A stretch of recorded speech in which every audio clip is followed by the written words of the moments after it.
I took a bunch of like club drugs and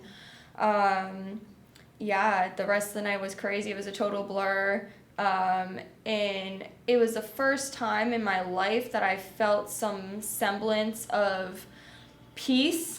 I had been like abused a lot as a child by my uncle, and I never really felt good. And so that first time when I had taken all those drugs, I felt this sense of relief and this sense of euphoria that I had never been able to achieve before.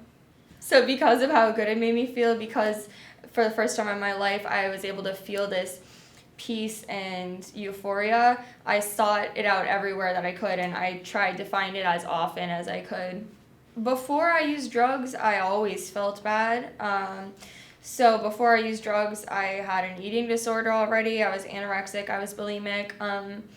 A lot of the common things that happen to survivors of childhood sexual abuse. So I had never felt anything like that before. So my baseline was terrible. Like my baseline was like at the very bottom.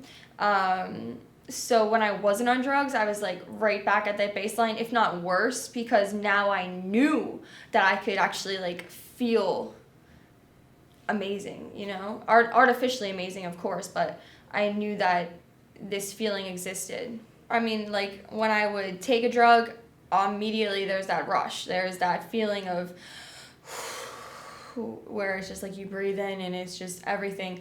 But I mean, on the other end, of course, sometimes you take too many drugs and then you just feel terrible and you're in the corner puking and you just want it all to just be over. Or the next day, because a lot of the drugs I was on, they would like make everything in my brain just light up like a Christmas tree, because I was on uppers, and so they like flood your brain with all these chemicals.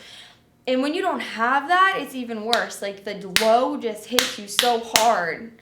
It hits you so much harder than you would without it, because now your brain is just like seeking out this endorphin rush that you can't get naturally. And so my lows would be very low. I'd be very depressed. I'd be laying around the house just waiting for the next time that I could feel that rush again.